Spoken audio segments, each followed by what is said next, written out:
Hello दोस्तों, नमस्कार। मैं भी एक आप सभी का बहुत बहुत स्वागत करता हूं एक और नए क्लास में। तो साथियों, जैसा कि यूपी टेट का एग्ज़ाम 2 जुलाई से स्टार्ट होने जा रहे हैं और आप जानते हैं कि यूपी टेट के एग्ज़ाम में हिंदी के पूरे 30 सवाल 30 नंबर के आने वाले हैं। तो साथियों, हर बार जो यूपी टेट के एग्ज़ाम में हिंदी के सवाल बार बार पूछे आते हैं, तो उन्हीं प्रश्नों को आज की इस क्लास में हम लोग डिस्कस करेंगे और हिंदी का यह पहला क्लास होगा। तो यहाँ से हमारे पास केवल मिला जुला कर 10 दिन बाकी है। तो इसी 10 दिन में आप सभी को हम हिंदी के सारे क्वेश्चन करवा देंगे, जिससे आप लोग आराम से हिंदी में 30 में से 30 सवाल सही करके आएंगे अपने रियल शिफ्ट में। तो आज की इस क्लास में टॉप लेवल के 100 क्वेश्चन को डिस्कस करेंगे और इसी क्लास से यदि आपने इन 100 क्वेश्चन का उत्तर याद कर लिया तो समझिए कि आप अपने शिफ्ट में लगभग 6 से 7 सवाल सही करके आएंगे। ठीक है, और हर क्लास में आप सभी को हम एक टारगेट सेट करेंगे। ठीक है, तो इस क्लास में 100 सवाल में से आप सभी को केवल 30 सवाल सही करने होंगे। बार बार ऐसे प्रश्न पूछेंगे जैसे प्रश्न आज की इस क्लास में हम लोग डिस्कस करेंगे। ठीक है, तो साथियों सुपर फास्ट हमारी क्लास रहने वाली है। ठीक है, तो लेकिन आप सभी को अपने टारगेट को पूरा करना है ध्यान से। लास्ट में आप सभी से आपका स्कोर पूछा जाएगा कि इन 100 सवालों में से आप सभी का क्या 30 सवाल सही हुआ। कमेंट बॉक्स में आप सभी को जरूर बताना है। और साथियों, जब भी आप सभी को अपना एग्जाम डेट मालूम हो जाए तो कमेंट बॉक्स में जरूर बताइएगा। ठीक है, तो पहला प्रश्न देखिए, वर्णों के समुदाय को क्या कहते हैं। बिल्कुल बेसिक से लेकर एडवांस तक सारे सवालों को देखने वाले, वो भी हर एक चैप्टर को। वर्णों के समुदाय को क्या कहते हैं? वर्णमाला, सर्वनाम, अक्षर या क्रिया? तो क्या बोलते हैं वर्णों के समुदाय को? तो वर्णमाला कहते हैं। पहले का ऑप्शन है बिल्कुल राइट आंसर हो जाएंगे। नेक्स्ट अगला सॉल्व कॉल करिएगा क्वेश्चन नंबर 2 को। हिंदी वर्णमाला में कितने वर्ड हैं? हिंदी वर्णमाला में वर्ड कितने होते हैं? तो पूरे 52 वर्ड होते हैं। बी ऑप्शन बिल्कुल राइट आंसर होंगे। नेक्स्ट अगला सॉल्व देखिएगा क्वेश्चन नंबर 3 को। व्याकरण कामता प्रसाद गुरु ने व्यंजन वर्णों की संख्या कितनी मानी है? व्याकरण कामता प्रसाद गुरु ने व्यंजन वर्णों की संख्या कितनी मानी है? तो पूरे 33 मानी है। डी ऑप्शन बिल्कुल राइट आंसर हो जाएंगे। ओके, नेक्स्ट अगला सॉल्व देखिएगा क्वेश्चन नंबर 4 को। हिंदी वर्णमाला में व्यंजनों की संख्या कितनी है? बताइए, हिंदी वर्णमाला में व्यंजनों की संख्या कितनी होती है? तो पूरे 33 होती है। सी ऑप्शन बिल्कुल राइट आंसर हो जाएंगे। नेक्स्ट अगला सॉल्व कॉल करिएगा क्वेश्चन नंबर 5 को। वर्णमाला में स्पर्श व्यंजनों की संख्या कितनी होती है? तो साथियों, वर्णमाला में स्पर्श व्यंजनों की संख्या कितनी होती है? तो पूरे 25 होती है। ऑप्शन है बिल्कुल राइट आंसर हो जाएंगे। नेक्स्ट अगला सॉल्व कॉल करिएगा क्वेश्चन नंबर 6 को। भाषा की सार्थक लघुत्तम इकाई किसे माना जाता है? तो साथियों, भाषा की सार्थक लघुत्तम इकाई किसे माना जाता है? तो वो शब्द को माना जाता है। ऑप्शन है बिल्कुल राइट आंसर हो जाएंगे। ओके, ध्यान रखिएगा आप सभी लोग। क्वेश्चन नंबर 7 को देखिए। भाषा की सबसे छोटी इकाई क्या है? तो साथियों, मैंने 2013 से लेकर जो 2022 में आपका पूरा पेपर हुआ सारे क्वेश्चन को देखा है और हिंदी के यही सब सवाल आते हैं भाई। इस बार भी यही सबसे सवाल उठकर आपके पेपर में जरूर देखने को मिलेगा। बस आप सभी को हर एक सवाल का उत्तर याद कर लेना है अपने पेपर में जाने से पहले। ठीक है, तो भाषा की सबसे छोटी इकाई कौन सी है? तो वो वर्ड है भाई। सी ऑप्शन बिल्कुल राइट आंसर होंगे। नेक्स्ट अगला सॉल्व कॉल करिएगा क्वेश्चन नंबर 8 को। निम्नलिखित में से कौन सा तालव्य वर्ण नहीं है? तो इनमें से कौन सा तालव्य वर्ण नहीं है? जैसे छ है, झ है, च, ये सभी तालव्य वर्ण है, लेकिन क तालव्य वर्ण नहीं है। ऑप्शन है बिल्कुल राइट आंसर हो जाएंगे। नेक्स्ट अगला सॉल्व देखिएगा क्वेश्चन नंबर 9 को। हिंदी भाषा में कितने स्वर हैं? हिंदी भाषा में कितने स्वर हैं? तो पूरी 11 स्वर हैं। बी ऑप्शन बिल्कुल राइट आंसर होंगे। अगला सॉल्व कॉल करिएगा क्वेश्चन नंबर 10 को। जीवा के आधार पर स्वर कितने प्रकार के होते हैं? तो साथियों, जीवा के आधार पर स्वर कितने प्रकार के होते हैं? तो पूरे 3 प्रकार के होते हैं। बी ऑप्शन बिल्कुल राइट आंसर होंगे। नेक्स्ट अगला सॉल्व देखिए क्वेश्चन नंबर 11 को। वर्ण के प्रकार होते हैं कौन कौन से? बताइए। तो एक स्वर है, व्यंजन है, एक अयगवा है, ये वर्ण के प्रकार हैं। तो इस सवाल का बी ऑप्शन बिल्कुल राइट आंसर हो जाएंगे। ओके, नेक्स्ट अगला सॉल्व देखिएगा क्वेश्चन नंबर 12 को। व्यंजन और स्वर के संयुक्त रूप को क्या कहते हैं? व्यंजन और स्वर के संयुक्त रूप को क्या कहते हैं? तो अक्षर कहते हैं। सी ऑप्शन बिल्कुल राइट आंसर हो जाएंगे। नेक्स्ट अगला सॉल्व देखिएगा क्वेश्चन नंबर 13 को। हिंदी में ध्वनियाँ कितने प्रकार की होती हैं? हिंदी में ध्वनियाँ कितने प्रकार की होती हैं? तो पूरे 2 प्रकार की होती है। ऑप्शन है बिल्कुल राइट आंसर होंगे। अगला सवाल कॉल करिएगा क्वेश्चन नंबर 14 को। एक से अधिक वर्डों के मेल को क्या कहते हैं? एक से अधिक वर्डों के मेल को क्या कहते हैं? तो व्यंजन कहते हैं। सी ऑप्शन बिल्कुल राइट आंसर होंगे। ओके, चलिए क्वेश्चन नंबर 15 को हल करिएगा। उच्चारण के आधार पर व्यंजनों का वर्गीकरण कितने भागों में किया जा सकता है? तो साथियों, उच्चारण के आधार पर व्यंजनों का वर्गीकरण कितने भागों में किया जा सकता है? तो पूरे 6 भागों में किया जाता है। ठीक है, ऑप्शन बिल्कुल राइट आंसर होंगे। नेक्स्ट अगला सवाल को हल करिएगा क्वेश्चन नंबर 16 को। बोलते समय मुख के कितने उच्चारण स्थानों का प्रयोग किया जाता है? बोलते समय मुख के कितने उच्चारण स्थानों का प्रयोग किया जाता है? तो याद रखिएगा भाई, पूरे 5 प्रकार के। तो बी ऑप्शन बिल्कुल राइट आंसर हो जाएंगे। ओके, नेक्स्ट अगला सवाल को देखिए क्वेश्चन नंबर 17 को। लिपि चिन्हों के क्रमबद्ध समूह को क्या कहते हैं? लिपि चिन्हों के क्रमबद्ध समूह को क्या कहते हैं? तो वर्णमाला कहते हैं। डी ऑप्शन बिल्कुल राइट आंसर हो जाएंगे। अगला सवाल कॉल करिएगा क्वेश्चन नंबर 18 को। स्वर के कितने प्रकार हैं? बताएंगे आप सभी लोग, स्वर के कितने प्रकार हैं? तो सर ये 2 प्रकार के होते हैं। ऑप्शन बिल्कुल राइट आंसर हो जाएंगे। और साथियों, आप चैनल पर नए हैं तो भाई चैनल को सब्सक्राइब करके नोटिफिकेशन को ऑन कर लेंगे। आज तो यह पहला क्लास होने जा रहा है हिंदी का। आपको हम पूरा सीडीपी कराने वाले हैं, पूरा पर्यावरण, 3 सब्जेक्ट की जिम्मेदारी हमारी होने वाली है। हिंदी, सीडीपी, आपका पर्यावरण, यानी 90 सवाल की जिम्मेदारी हमारी होने वाली है। 30-30 सवाल पूछे जाएंगे भाई इन तीनों सब्जेक्ट से, ध्यान रखिएगा आप सभी लोग। ओके, वो भी 90 नंबर के।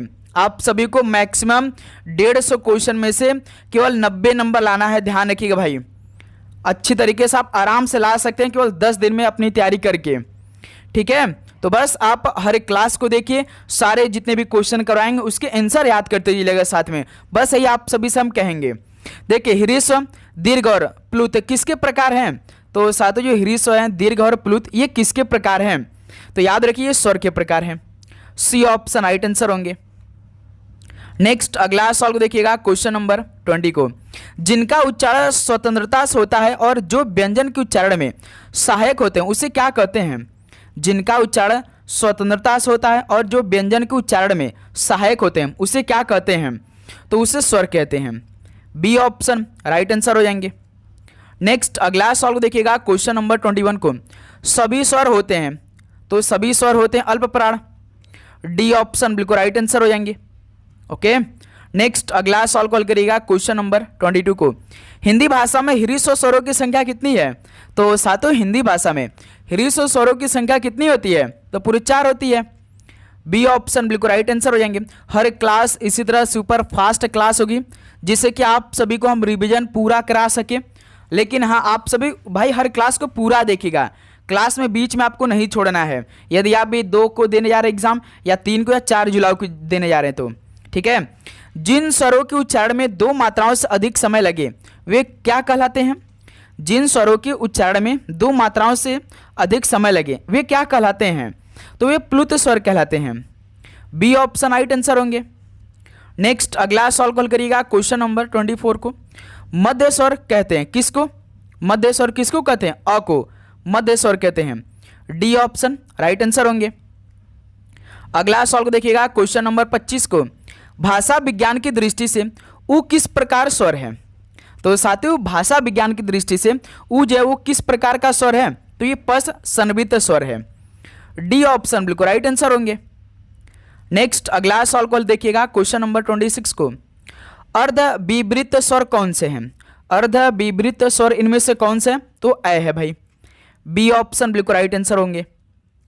अगला सवाल को देखिएगा क्वेश्चन नंबर 27 को। लेकिन लास्ट में स्कोर पूछा जाएगा, टारगेट को आपको पूरा करना है। 100 सवाल में से केवल 30 सवाल अपने से सही करने का प्रयास करिएगा और एक भी सवाल पे आप सभी का नेगेटिव मार्किंग नहीं होगा, यानी कि आप हर एक सवाल का उत्तर करिएगा, चाहे आपको आए या न आए।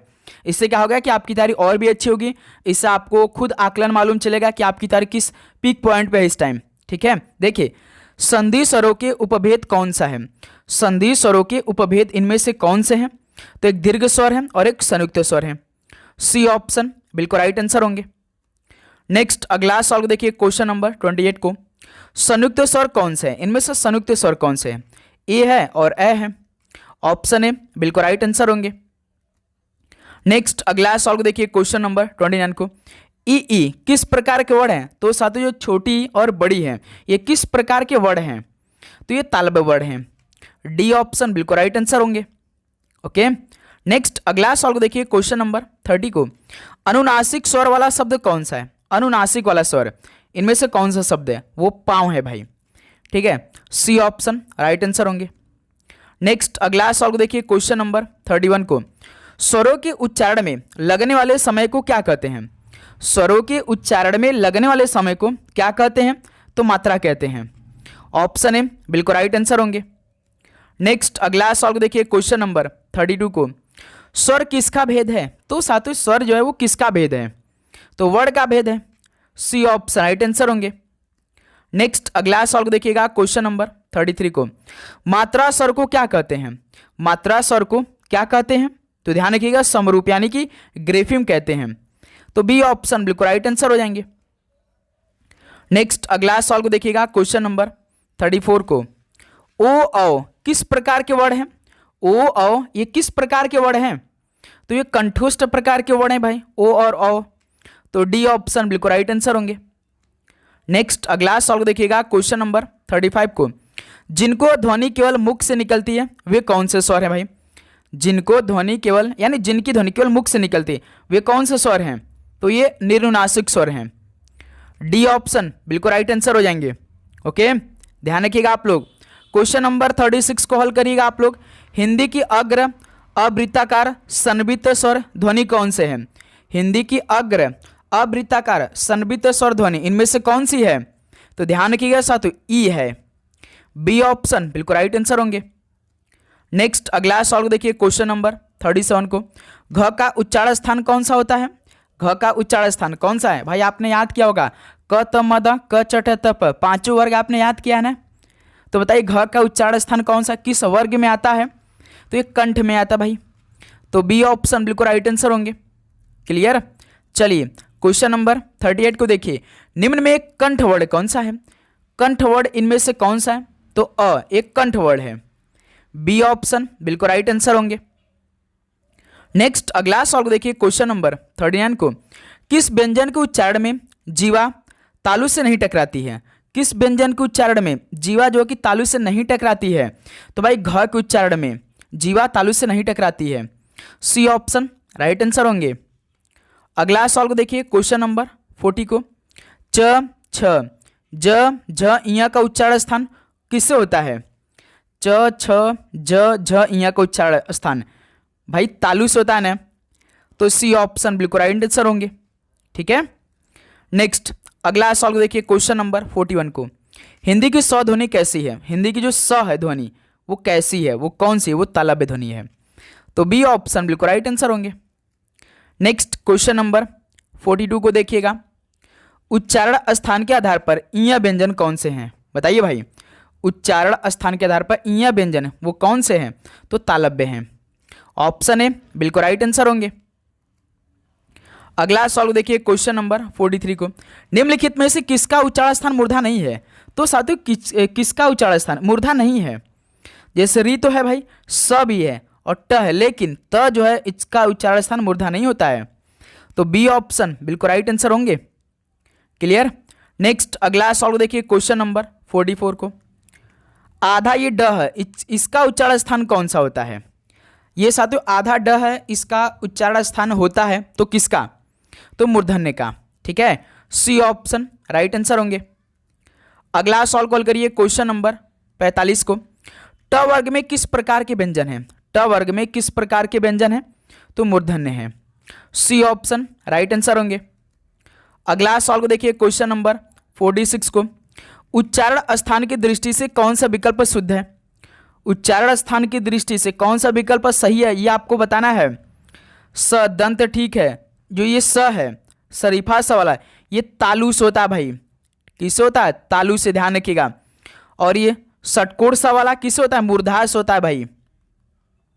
ठीक है, ध्यान रखिएगा। और च किससे होता है? कोई बता सकता है? तो ये सवाल आपके लिए भाई ना होमवर्क में रहने वाला है। जो डी ऑप्शन है, जो च, आपको होमवर्क में इस सवाल का राइट आंसर बताना है कि च भाई ये किसका उच्चारण स्थान होता है। तो इसमें देखिए विकल्प शुद्ध वाला पूछा तो पहला ऑप्शन आपका बिल्कुल ठीक है। ठीक है, लेकिन आप सभी को डी वाला ऑप्शन बताना होमवर्क कमेंट बॉक्स में। ठीक है, च कौन सा उच्चारण स्थान से होता है। ठीक है, चलिए नेक्स्ट अगला सवाल कॉल करिएगा क्वेश्चन नंबर 47 को। थ किस वर्ग का व्यंजन है? थ जो है वो किस वर्ग का व्यंजन है? तो दंत का है भाई, सी ऑप्शन राइट आंसर होंगे। नेक्स्ट अगला सवाल देखिए क्वेश्चन नंबर 48 को। निम्न में से दंत वर्ण कौन से हैं? इनमें से दंत वर्ण कौन से हैं? तो आधा त दंत वर्ण है, सी ऑप्शन राइट आंसर होंगे। ओके, नेक्स्ट अगला सवाल को देखिए क्वेश्चन नंबर 49 को। द ध्वनि का उच्चारण स्थान के आधार पर होता है किसका? बताइए। द ध्वनि का उच्चारण स्थान के आधार पर होता है तो भाई दंत का, बी ऑप्शन बिल्कुल राइट आंसर होंगे। नेक्स्ट अगला सवाल कॉल करिएगा क्वेश्चन नंबर 50 को। जिनका उच्चारण ऊपर के दांतों पर जीभ लगाने से होता है उसे क्या कहते हैं? तो साथियों जिनका उच्चारण ऊपर के दांतों पर जीभ लगाने से होता है उसे क्या कहते हैं? तो उसे दंत बोलते हैं। ठीक है, बी ऑप्शन बिल्कुल राइट आंसर होंगे। जितने भी साथी इंपॉर्टेंट क्वेश्चन बन सकते हैं आपकी यूपी टेट हिंदी के लिए वो सारे क्वेश्चन करवाने वाले हैं। ठीक है, बस आप क्लास को भाई पूरा देखिएगा। निम्न में ओष्ठ वर्ण कौन सा है? ओष्ठ वर्ण इनमें से कौन सा है? तो ऊ जो है ना एक आपका ओष्ठ वर्ण होता है, डी ऑप्शन राइट आंसर होंगे। नेक्स्ट अगला सवाल को देखिए क्वेश्चन नंबर 52 को। अर्ध स्वर इनमें से कौन सा है? तो साथियों अर्ध स्वर कौन कौन से होते हैं? तो देखिए यह आपका वह एक अर्ध स्वर होते हैं। ठीक है, ऑप्शन है बिल्कुल राइट आंसर होंगे। नेक्स्ट अगला सवाल को देखिए क्वेश्चन नंबर 53 को। निम्न में अंतस्थ व्यंजन कौन सा है? अब अंतस्थ व्यंजन की बात किया है, आप जानते हैं य र ल व ये चार कौन से होते हैं? अंतस्थ व्यंजन होते हैं। तो अंतस्थ व्यंजन की बात क्या, ग तो नहीं है भाई, ज भी नहीं है, स भी नहीं है, तो बच रहा कौन सा? सी ऑप्शन, व एक अंतस्थ व्यंजन होते हैं। ओके, चलिए क्वेश्चन नंबर 54 देखिए आ गया भाई। य र ल व किस प्रकार के व्यंजन है? अभी आपको मैंने बताया अंतस्थ व्यंजन होते हैं। ठीक है, तो बी ऑप्शन बिल्कुल राइट आंसर हो जाएंगे। नेक्स्ट अगला सवाल देखिए क्वेश्चन नंबर 55 को देखिए। हिंदी वर्णमाला में उसमें व्यंजन कौन से? अब देखिए जो गर्मी, जैसे उसमें मतलब क्या होता है? गर्मी होता है, जिससे आप बोलेंगे तो आपके मुंह में लगेगा कि जैसे कि गर्मी पैदा हो रही है। तो आप प्रैक्टिकल करके देख सकते हैं। स स स ह, जो तीनों स है एक ह, ये कौन से व्यंजन होते हैं? उष्मा व्यंजन होते हैं। ठीक है, डी ऑप्शन बिल्कुल राइट आंसर हो जाएंगे। नेक्स्ट अगला सवाल देखिए क्वेश्चन नंबर 56 को। संयुक्ताक्षर व्यंजन निम्न में से कौन से हैं? अब देखिए संयुक्ताक्षर व्यंजन होते हैं वो चार, वो कौन कौन से होते हैं? छ त्र ज्ञ स्र, ये होते भाई संयुक्ताक्षर व्यंजन। ठीक है, बी ऑप्शन राइट आंसर होंगे।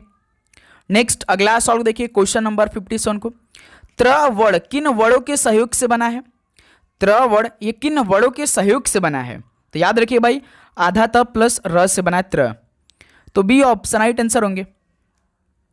अगला सवाल देखिए क्वेश्चन नंबर 58 को। दो व्यंजन जब एक साथ मिलते हैं तो क्या कहलाते हैं? दो व्यंजन जब एक साथ मिलते हैं तो साथियों क्या कहलाते हैं? तो वो संयुक्त व्यंजन कहलाते हैं। ऑप्शन है बिल्कुल राइट आंसर होंगे। ठीक है, चलिए क्वेश्चन नंबर 59 को हल करिएगा। निम्न में संयुक्त व्यंजन कौन सा नहीं है? तो साथियों इनमें से संयुक्त व्यंजन कौन सा नहीं है? तो याद रखिए एक अंतस्थ व्यंजन होते हैं ना भाई, ऑप्शन बिल्कुल राइट आंसर होंगे। ठीक है, क्वेश्चन नंबर 60 को हल करिए। व्यंजन गुच्छ वाला शब्द कौन सा है? व्यंजन गुच्छ वाला शब्द कौन सा है? तो क्यारी। ठीक है, एक व्यंजन है जो कि गुच्छ वाला शब्द है, बी ऑप्शन राइट आंसर होंगे। नेक्स्ट अगला सवाल देखिए क्वेश्चन नंबर 61 को। निम्न में अल्पप्राण व्यंजन कौन सा है? बताइए साथियों अल्पप्राण व्यंजन इनमें से कौन सा है? तो ग एक अल्पप्राण व्यंजन है, बी ऑप्शन बिल्कुल राइट आंसर होंगे। अगला सवाल देखिए क्वेश्चन नंबर 62 को। अल्पप्राण ध्वनि कौन सी है? तो साथियों अल्पप्राण ध्वनि इनमें से कौन सी है? तो च एक अल्पप्राण ध्वनि है, जो कि बी ऑप्शन बिल्कुल राइट आंसर हो जाएंगे। अगला सवाल को देखिए क्वेश्चन नंबर 63 को। इनमें से कौन व्यंजन अल्पप्राण है? आप बताइए इनमें से कौन व्यंजन जो कि अल्पप्राण है? तो च है भाई। ठीक है, सी ऑप्शन बिल्कुल राइट आंसर होंगे। अगला सवाल को देखिए क्वेश्चन नंबर 64 को। जो व्यंजन अल्पप्राण नहीं है उसे अलग कीजिए। बताइए भाई, जस्ट देखिए क ग च ये तो अल्पप्राण है, लेकिन ख नहीं है भाई अल्पप्राण, तो ऑप्शन बिल्कुल राइट आंसर होंगे। ठीक है, चलिए क्वेश्चन नंबर 65 को देखिए। निम्नलिखित में से कौन सा वर्ण घोष महाप्राण है? तो साथियों कौन सा वर्ण घोष महाप्राण है? तो ह।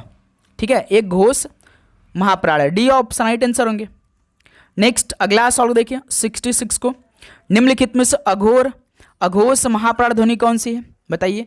अघोष महाप्राण ध्वनि कौन सी है, तो ख भाई, एक अघोष महाप्राण ध्वनि है ये, ख, ध्यान रखिएगा। ऑप्शन बिल्कुल राइट आंसर होंगे। अल्प प्राण और महाप्राण, ये दोनों बातों को ध्यान रखिएगा आप लोग।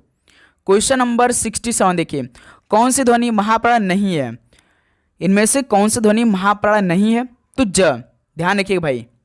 सवाल आएगा तो ऑप्शन भी आपको सेम यही मिलेगा, दूसरा ऑप्शन आपको नहीं मिलेगा, ठीक है, ध्यान रखिएगा आप सभी लोग।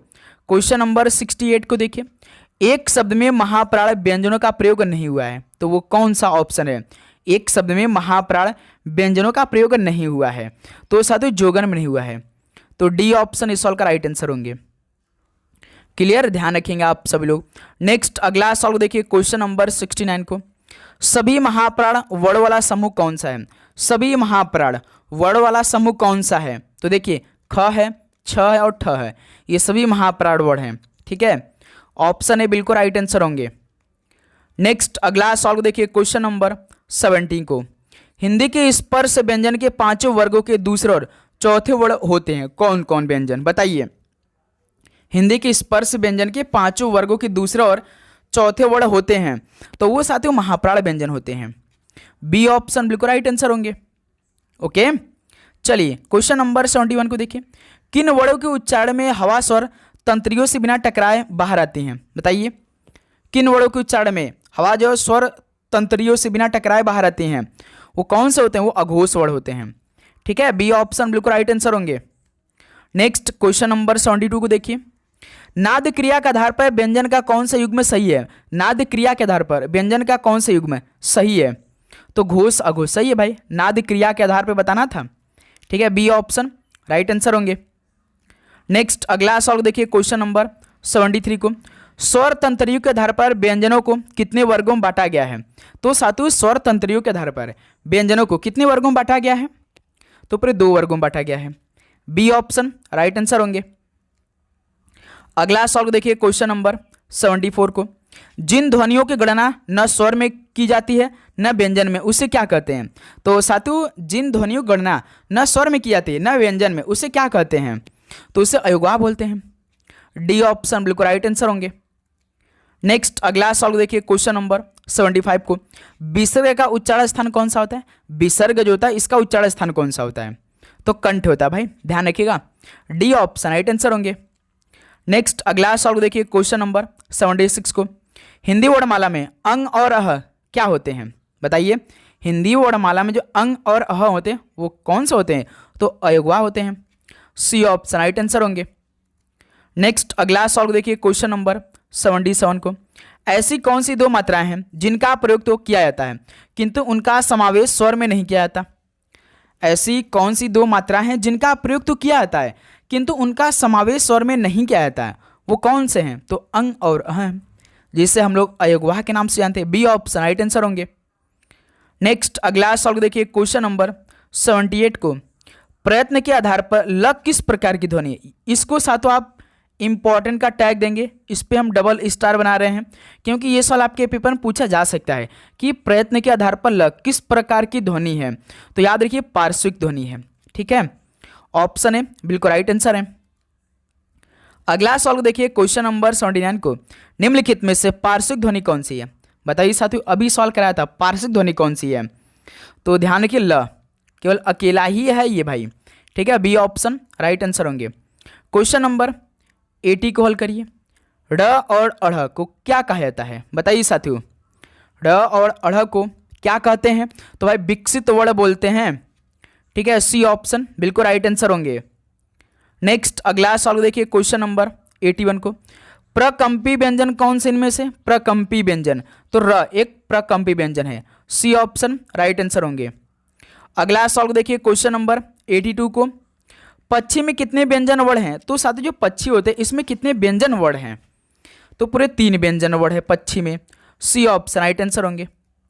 अगला सवाल देखिए, क्वेश्चन नंबर 83 को, किस शब्द में पंचम अक्षर का प्रयोग नहीं है, तो साथियों किस शब्द में पंचम अक्षर का प्रयोग नहीं है, तो भाई अंगूठे में नहीं है, बी ऑप्शन राइट आंसर होंगे। नेक्स्ट क्वेश्चन नंबर 84 को हल करिएगा, वर्णों के कितने भेद हैं, तो वर्णों के कितने भेद हैं, तो याद रखिए 2 भेद हैं, सी ऑप्शन राइट आंसर होंगे। नेक्स्ट अगला सवाल देखिए क्वेश्चन नंबर 85 को। कामता प्रसाद गुरु ने बाह्य प्रयत्न के अनुसार व्यंजनों के कितने भेद माने हैं? कामता प्रसाद गुरु ने बाह्य प्रयत्न के अनुसार व्यंजनों के कितने भेद माने हैं? तो पूरे 2 भेद माने हैं। डी ऑप्शन राइट आंसर होंगे। नेक्स्ट अगला सवाल देखिए क्वेश्चन नंबर 86 को। शब्दकोश में पहले आने वाला शब्द कौन सा है? तो दोस्त मेरे शब्दकोश में पहले आने वाला शब्द इनमें से कौन सा है? तो वक्त है। ठीक है, ऑप्शन ए राइट आंसर होंगे। अगला सवाल देखिए क्वेश्चन नंबर 87 को। हिंदी शब्दकोश के अंत में किस वर्ड का शब्द समूह आता है? हिंदी शब्दकोश के अंत में किस वर्ड का शब्द समूह आता है? तो है भाई डी ऑप्शन राइट आंसर होंगे। इसके बाद हम आप सभी का पर्यावरण का 100 सवाल सुपर फास्ट क्लास में करवाने वाले हैं। उस क्लास को भी आपको देखना है। ठीक है, बेसिक रहेगा जिसमें से आप सभी को 10 से 12 सवाल वहीं से देखने को मिलेगा। ठीक है, जो हमेशा पूछे जाते हैं। आधा र प्लस म इसका कौन सा रूप है? तो भाई इसमें कोई है ही नहीं। ठीक है, डी ऑप्शन बिल्कुल राइट आंसर होंगे। भाई कैसे आप लोग डी ऑप्शन में कैसे आ रहे हैं? सी ऑप्शन आपका परफेक्ट है भाई। इस सवाल का जैसे आधा र प्लस म इसका रूप है कौन सा? सी ऑप्शन है म्र। ठीक है, ध्यान रखिएगा आप सभी लोग, इंपॉर्टेंट सवाल बनेंगे। नेक्स्ट अगला सवाल को क्वेश्चन नंबर 89 को ध्यान से आप सवालों को हल करिएगा पेपर में। हिंदी में अनुस्वार किस ध्वनि का सूचक नहीं है? हिंदी में भाई अनुस्वार किस ध्वनि का सूचक नहीं है? तो यह का नहीं है भाई। डी ऑप्शन राइट आंसर होंगे। क्वेश्चन नंबर 90 को हल करिएगा। इनमें से कौन सी देवनागरी लिपि के वर्ण ध्वनि नहीं है? तो साथियों कौन सी देवनागरी लिपि के वर्ण ध्वनि नहीं है? तो भाई ग्रीवा ध्वनि नहीं है। ऑप्शन ए बिल्कुल राइट आंसर होंगे। ओके, क्वेश्चन नंबर 91 को देखिए। हिंदी की स्पर्श घोष महाप्राण ओष्ठ व्यंजन ध्वनि कौन से? हिंदी की स्पर्श घोष महाप्राण ओष्ठ व्यंजन ध्वनि कौन सी इनमें से? तो वो साथियों भ है, आधा भ। ठीक है, ऑप्शन है बिल्कुल राइट आंसर होंगे। हमेशा याद रखिएगा जब भी कोई शब्द या अच्छा लिखा रहा है ऐसे नीचे हलंत लगा रहे तो समझिए वो आधा लिखा हुआ है। ठीक है, क्वेश्चन नंबर 92 को देखिए। प्र में पूर्ण वर्ण कौन से हैं? तो साथी प्र में पूर्ण वर्ण कौन से हैं? तो भाई र। ठीक है, बी ऑप्शन राइट आंसर होंगे। नेक्स्ट अगला सवाल देखिए क्वेश्चन नंबर 93 को। कौन से शब्द में र व्यंजन नहीं है? तो साथी कौन सा शब्द में र व्यंजन नहीं है? तो मातृभूमि में। ठीक है, डी ऑप्शन राइट आंसर होंगे। मात्र में है, मूर्धा में है, क्रम में है, लेकिन र व्यंजन नहीं है भाई मातृभूमि में। नेक्स्ट क्वेश्चन नंबर 94 को हल करिएगा। जब एक ही ध्वनि का द्वित्व हो जाए तब वह क्या कहलाता है? जब एक ही ध्वनि का दोबारा भाई मतलब कि आ जाए तब वह क्या कहलाएगा? तो वो युग्मक ध्वनियाँ कहलाती हैं। बी ऑप्शन बिल्कुल राइट आंसर होंगे। ओके, नेक्स्ट क्वेश्चन नंबर 95 को देखिए। निम्नांकित में अघोष अल्प प्राण ध्वनि कौन सी है? निम्नांकित में अघोष अल्प प्राण ध्वनि इनमें से कौन सी है? तो भाई एक क है और एक त है। डी ऑप्शन राइट आंसर होंगे। क्वेश्चन नंबर 96 को देखिए। स्वर रहित व्यंजन को लिखते समय उसके नीचे लगाते हैं क्या भाई? स्वर रहित व्यंजन को लिखते समय उसके नीचे क्या लगाते हैं हम लोग? तो हलंत लगा देते हैं। सी ऑप्शन राइट आंसर हो जाएंगे। नेक्स्ट क्वेश्चन नंबर 97 को देखिए। निम्न में से कौन सा व्यंजन स्पर्श संघर्षी है?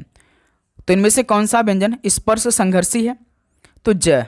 ठीक है, एक स्पर्शी संघर्ष व्यंजन है। ऑप्शन राइट आंसर होंगे। नेक्स्ट क्वेश्चन नंबर 98 को देखिए। मानक रूप वाला वर्ण नहीं है कौन सा इनमें से? मानक रूप वाला वर्ण कौन सा नहीं है? जैसे क है, ल है, प है, लेकिन भक्त नहीं है भाई। तो सी ऑप्शन राइट आंसर होंगे। ओके, क्वेश्चन नंबर 99 को हल करिएगा। प्रसन्नता शब्द में कौन सी ध्वनि है? प्रसन्नता शब्द में कौन सी ध्वनि है? तो युग्मक ध्वनि है इसमें। ठीक है, सी ऑप्शन राइट आंसर होंगे क्योंकि 2 बार न है भाई। नेक्स्ट आखिरी सवाल हल करिएगा क्वेश्चन नंबर 100 को देखिए। उच्चारण की दृष्टि से वह कौन सी ध्वनि है? उच्चारण की दृष्टि से वह किस प्रकार की ध्वनि है? तो दंतोष्ठ है भाई। बी ऑप्शन बिल्कुल राइट आंसर होंगे। तो फाइनली साथियों ये 100 सवाल हिंदी के पहले क्लास में हमने कंप्लीट किया, जो कि यहाँ से कई सारे सवाल आपको अपने रियल शिफ्ट में देखने को मिलेगा 30 सवालों में से। अब बताइए कि आप सभी का इन जो 100 सवाल में से हमने आपको 30 सवाल का टारगेट दिया था, आप सभी का कितना स्कोर बना?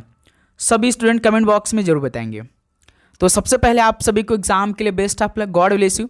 आपकी तैयारी बहुत अच्छी भाई, इसी तरह सवाल आपके पेपर में देखने को मिलेगा। बस आप सभी को अपने एग्जाम से पहले प्रीवियस ईयर का पूरा पेपर लगा लेना है, और कल से हम आप सभी की प्रीवियस ईयर का पूरा पेपर कराएंगे। पहले 2013 से लेकर 2022 तक जितने भी यूपी टेट के एग्जाम में सवाल पूछे, ज़्यादा सवाल नहीं आए भाई, 2 से 3 दिन पेपर समाप्त हुआ है। तो इस बार भी जैसे कि 2 जुलाई, 3 जुलाई, 4 जुलाई को पेपर समाप्त होंगे ना, उसी तरह 2013 से लेकर 2022 में जितने भी अभी तक एग्जाम हुए हैं भाई, 2 से 3 दिनों में वो सारे क्वेश्चन करवाने वाले। तो बस आप चैनल पे नए हैं तो सब्सक्राइब करिएगा, क्लास में नए तो क्लास को लाइक जरूर करिएगा, और अपने दोस्तों में सेशन को शेयर भी करेंगे। ठीक है, तो चलिए मिलते हैं एक और नए क्लास के साथ। आप सभी को जय हिंद, वंदे मातरम, पढ़ाई करते रहिए, all the very best, God bless you.